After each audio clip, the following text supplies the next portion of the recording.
back. So today we're going to be looking at the neon, which is the light bars, right? The neon tubes that go in the mouth here for the voice. One of the probably the most impressive parts of the robot, right? That everybody loves. So we're going to be building that today and checking out how it all goes together. So let's get started. So the first piece we start with is this backing plate, and this is just made out of a very thick vacuum formed sort of plastic. I've got the base coat of the charcoal gray metallic already on it right here, and pretty much it's for the most part trimmed and then holes cut where I need them and things like that. But the way it works is this will be mounted in the torso, and then the neon tubes rest on this section right here and then this vertical section right here. Most of this other stuff is all hidden. You can't see any of this stuff. So let me show you how it works over on the torso.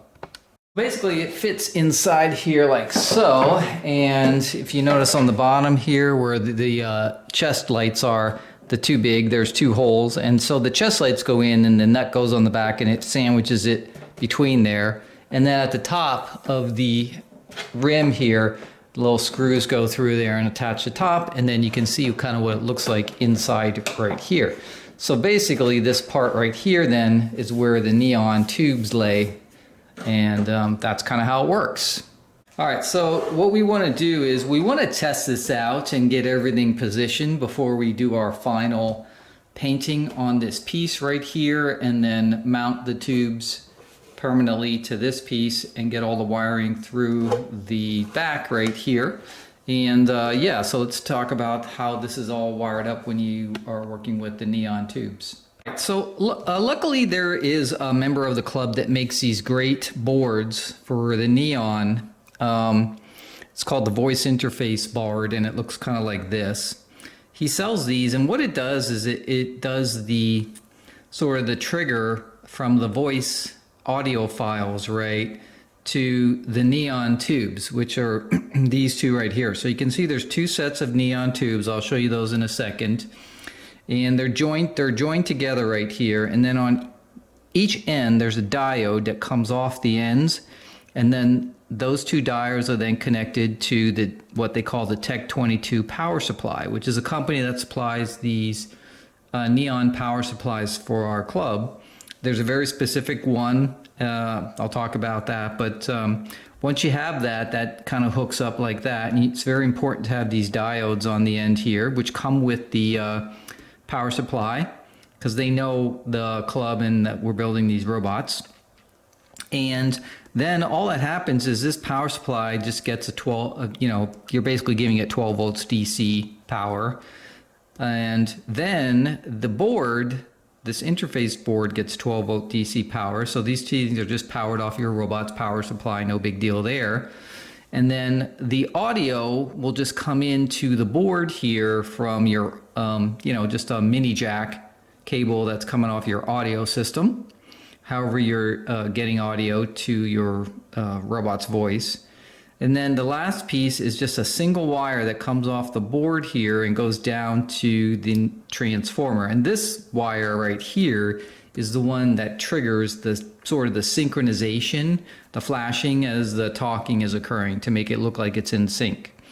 And there are a couple little adjustments on the board, but for the most part, and I can't remember, I think I can't remember the transformer has a one on it also, but anyway, we'll look at it when we get there. But basically, once it's all said and done, and if everything is working correctly, when the voice starts talking, the neon tubes should be flashing in synchronization with the voice, right? Or pretty close to it. So, and that's kind of how it works. So luckily we have this. There used to be an older device that came with the Tech 22 from Tech 22 to do the voice sync, and it was apparently not very good. And so luckily one of the club members designed this voice interface module board to now work with the robots. So you'll probably just want to make sure that you pick that up from the club member to make sure that you get the best experience with the voice flashing and everything like that. So All right, and then there is one other little thing about beads in the neon tubes. So when you see beading in neon tubes, it doesn't mean there's anything wrong with it. It just means that if it's too much beading and it looks too objectionable, right? They do have a little bead suppressor that you can also add into the mix. So it's just a small little 2-wire device. Looks like a little miniature neon tube, and it's connected in the high voltage circuit, like it was a neon tube, and then that sort of eliminates it. But we'll see what it looks like when we first do it. But beading is actually an indication that the gas is actually, it's been done right actually in the tube, believe it or not. So okay, so that's kind of how it works, and so let's go look at the neon. Here it is. So this is the glorious neon tubes. This stuff is like the holy grail of parts for the B-9 robot. These are all handmade by a neon artisan, and yeah, they're fantastic. They even have the black paint here on the edge to hide it behind the on the ends. So really nice. And as I said, there's two pieces to it. There's the main piece that sort of goes up on this top part here, and then the smaller piece that goes on the vertical section here. So when it's all said and done, they should look like they kind of go together, like it's a one continuous piece. But you can see what you have here. You've got some leads coming off these sections right here. There's leads coming off of this side right here, and this over here. There's two leads, and then there's two leads here and two leads here, because these are all sort of separate tubes almost. The one is sort of the coming into the neons, and the other one sort of is going out. So we'll have to figure out how. I'm not exactly sure how it works. I believe like the ones entering get connected together, and the ones leaving are the ones that get the connected to the power supply. But first things first is to get these off their mount boards. I could be very careful with this stuff, right? I don't want anything to happen. This very hard to get, and I do not want anything to happen to these. Luckily, I did have a second set of these, because when I bought them, I made sure I purchased two, just as a backup, because in case anything would ever go wrong. So, but yeah, and these supposedly were all tested out ahead of time, so they should have no problem working or anything like that. So, but let's get them off the cardboard mounts here, and then we'll place them on the backing plate. So I think the first piece right here just sits right here in this sort of groove. I'm not sure if it goes down or up like this, so we'll have to see once we get the other neon on here. Probably goes down. I'm guessing this bar like lays right against here, assuming the other ones do, but we'll see. Now remember, this everything that you see on the black sort of here is hidden off to the sides underneath the torso, so you wouldn't really see that part. But that's the first piece. So let me get the other piece on there. We'll see how they look together. All right, so there it is. That's kind of how it looks if you look at it. So yeah, these two pieces right here, I'm thinking, let me see how this goes, because there's no gap in between these two right here. And I'm not sure if they're supposed to be. I'm guessing there should be a gap there, right?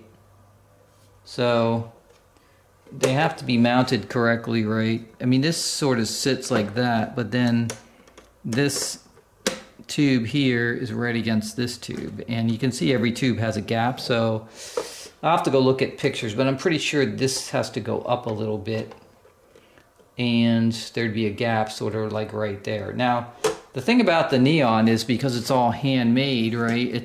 There's probably no two alike, and you know, you're gonna have to like probably adjust your backing plate until you get it to where you want it.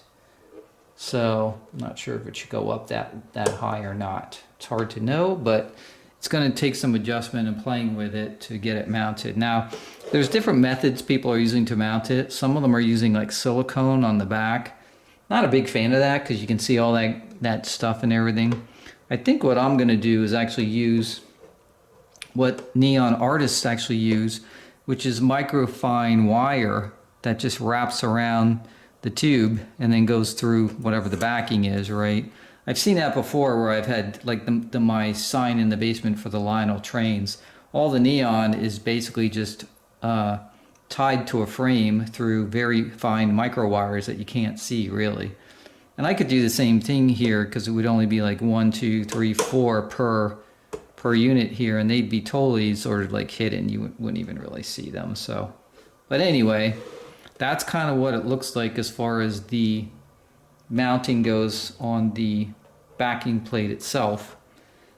And then all we have to do is really get it hooked up and see if it actually functions correctly. All right, so the first thing you should do is try to test it out to make sure everything works before you come up with your final mounting and all that other kind of stuff. So what you do is there are two different halves of the neon, right? And you follow the pathway through. So you start at one point on the neon and you follow the tubes around and through, and then it'll finally come out to another point, which is actually on the bottom side right here. And then that wire goes to the next set of tubes up here. And then you follow that through all its pattern, and it should come out to the other side here. And then those those two outputs, and the input and output basically get connected to the transformer. Now there's no really plus or minus, you just have to have everything going one single direction. And you're going to use these little diodes for that. So it's really important that the diodes are facing the right direction. And this is why I have them marked with these little colored tapes on them. But basically, if I have the input from the transformer coming in this diode, it's going through. Green means it lets it through. It's going through here and goes to the other side. When I come out to the other end, the diode would actually be in the opposite as far as like the way it looks, right? It's, in other words, right here, the green is attached to the neon end. At the opposite side, it would be the gray attached to the neon end because you want the current to continue flowing the same direction. And that's what you basically just want to make sure the current flows one single way from the transformer over here, through here, up through all the neons, then to the next set of neons, all the way through, on out, and then through that diode, and then back into the transformer. That's what you want to have happen. And then on the transformer, your red and your black, your plus and your minus, go to your 12-volt power supply, which I have zipping all the way up over to the robot. As you can see over there, it just goes up to the power of the robot because you want it all in the same power. And then you have your orange wire, and this is going to be the trigger wire for the neon. So in order to test the neon, before you even worry about the voice synchronization or anything like that, first thing we want to do is see if it lights up and if we got everything wired correctly. And the way you do that is because the orange is the trigger wire. All you're going to do is touch the orange to the 12-volt power coming in here, and the neon should light up and should be bright. So that's what we're going to do. The robot powered up, and I'm going to touch the orange wire over here onto the power, and we're going to see what happens. And wow, that looks awesome. That looks incredible. So as you can see, it does work perfectly right there. It's super bright.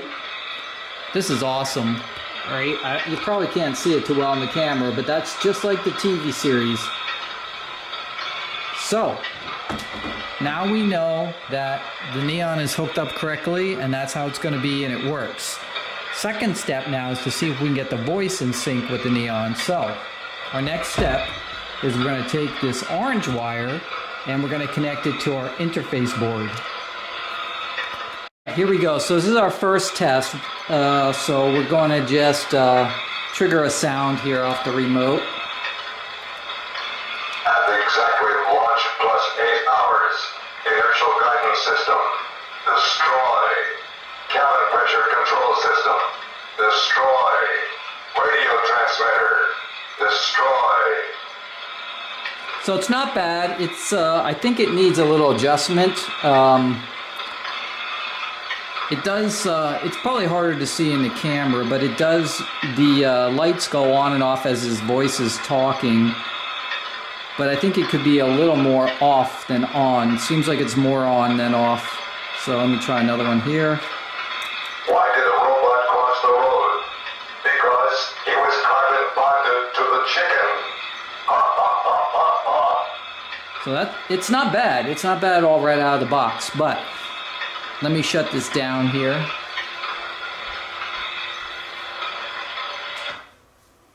So out of the box, just setting it up with the voice control board. Let me show you that.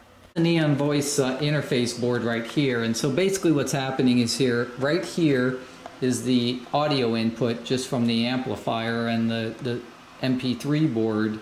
Here is just a 12 volt power supply that powers this little board.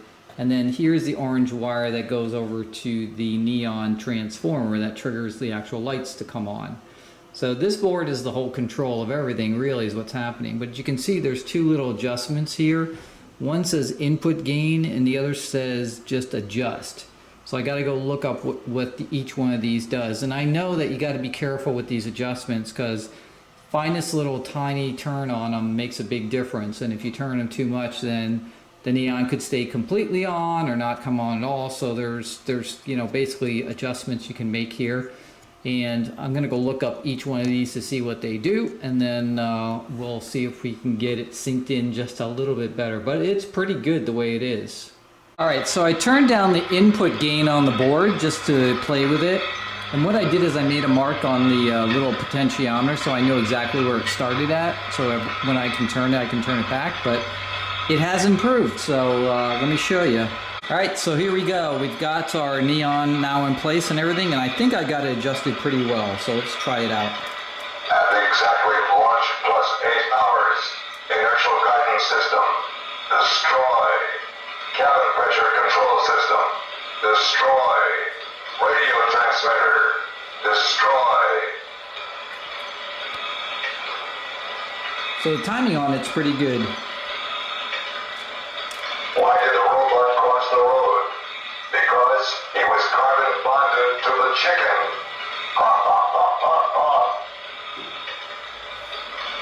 Do you have any WD-40? Hands off the neon, my friend. So it looks pretty good. So adjusting that little input gains is great because it lets you make the pauses bigger between the flashes. So yeah, just playing with that little knob, and looks like it works. So this is the completed piece now, and as you can see, it's all mounted, right? The neon's mounted, and you can see that I have the sort of the vertical neon. I do have a space here now, and then the rest of the neon. So, and what I did is to make that space is I used two little pieces of wood right here, and you can see all I did was I put the two pieces of wood between the two sections of the neon tubes, and I just epoxied them to the tubes to make sort of a single structure, right? And I did that on both sides right here, painted it black to match everything else, you can't even tell. And then on the side here you can see I have the two different tube sets joined together with their power wire there. And then of course I've got these wires which will again get little twist caps on them, and then they'll go through this and come out the back here, and then I'll probably mount the power supply in the back here somewhere. So it'll be all sort of one unit when it's all finished. Now how I'm holding these down are, I'm actually just using, as you can see, twist ties. That's all. There's just 4 twist ties, 2 on each side, and they're just holding it down. Nice part about twist ties is you can make them as tight or as loose as you need to, and they will come off whenever you need to. No glue, no silicone mess like that, and yeah, and they hold perfectly fine, right? You can see it's, you know, totally stiff, and that's because obviously I have the two sections that are sort of like welded together with this epoxy and stuff like that. So anyway, so that's how I did it on mine, and it makes a nice clean installation. So, and you know, removable if you need to in the future. Alright guys, well that's going to be it for the neon voice panel right here. Pretty cool, and you see it's pretty easy, not too hard to assemble and get ready. So that's going to fit right in here eventually after we get the torso finished, and yeah, it'll be pretty cool. So next video, hopefully we'll be able to start assembling stuff inside the torso. You can see I'm working on the body work right now, and actually I got pretty far. I'm pretty close to being able to do the final texture coat on it, and then the initial paint, 2 coats of base paint, finish paint, and then the clear coat and everything. So hopefully fall's coming fast. We got a couple of good weekends left, but I'm getting really close. I had a lot of body work to do, and it's almost there. Not quite. There's some little spots here and there that I gotta still fix, but other than that, we're coming along pretty well. So once this whole thing is painted, we can actually start putting things in it and assembling it. So it'll be moving pretty fast once we get to that point. So stay tuned. As always, make sure to subscribe, hit that like button if you like this video, and I'll see you guys on the next B-9 robot build video. Peace, guys.